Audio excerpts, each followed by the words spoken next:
Hello guys, આજે આપણે બનાવશું ઉત્તપમ. તેના માટે આપણે 250 ગ્રામ સૂજી લીધી છે, જે આપણે રવો કે તે લીધો છે.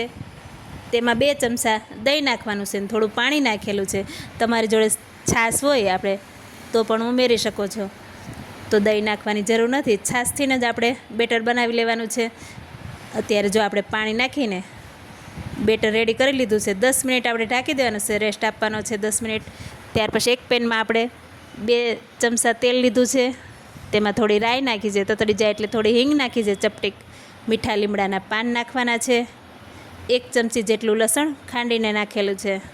2 લીલા મરચાં કટ કરીને ઝીણા નાખેલા છે. 2 ડુંગળી કટ કરીને નાખેલી છે. થોડીવાર સાંતળશું. જે 2 ટમેટાં ઝીણા કટ કરેલા હતા તે એડ કરી દેવાના છે. બધું સારી રીતે મિક્સ કરી લેવાનું છે. ત્યાર પછી આપણે સૂકો મસાલો કરીશું. 1/2 ચમચી હળદર, 1 ચમચી લાલ મરચું, 1 ચમચી ગરમ મસાલો, 1 ચમચી ધાણા જીરું, સ્વાદ મુજબ મીઠું નાખી શકો છો. આ રીતના બધું મસાલો એડ કરીને સરસ એવું હલાવી લેવાનું છે. મિક્સ થઈ જાય એટલે ગેસ બંધ કરી દેવાનો છે. બહુ ગળવા નથી દેવાના ટામેટાં, સોફ્ટ એવા થઈ જાય એટલે ગેસ બંધ કરી દેવાનો છે.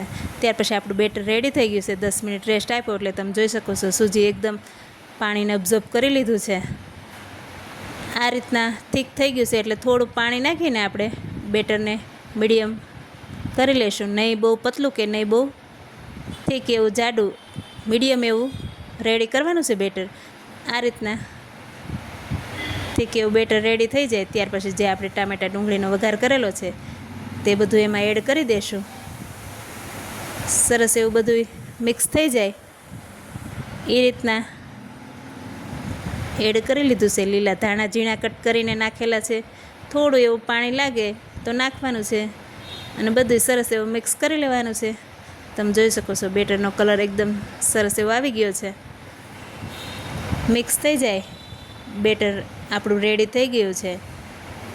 ત્યાર પછી એક નોનસ્ટિક પેન લેવાનું છે. તમે લોઢી પણ આપણે રેગ્યુલર રોટલીની લોઢી હોય છે તે પણ યુઝ કરી શકો છો.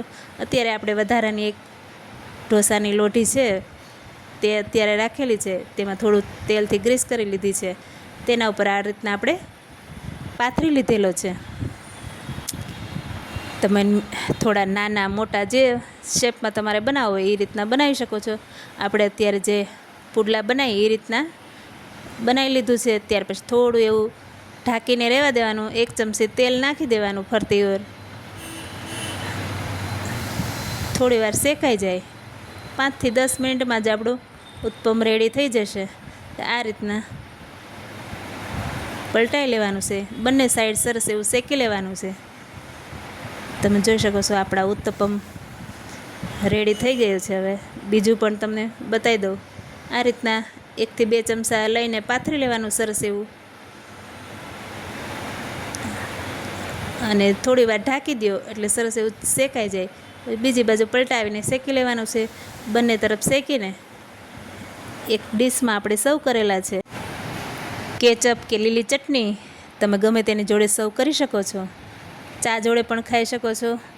તમારી જોડે કોઈ પણ ઓપ્શન ન હોય ત્યારે તમે આ ઘરમાં રહેલી બધી સામગ્રીથી ઝડપથી 10 મિનિટમાં રેડી કરી શકો છો. જો તમને મારા વિડીયો ગમતા હોય તો લાઇક, શેર અને સબસ્ક્રાઈબ કરજો. આ રીતના તમને ટ્રાય કરીને બતાવશું. ખૂબ જ ટેસ્ટી અને હેલ્ધી એવા ઉત્તપમ આપણે રેડી કરેલા છે. Thank you.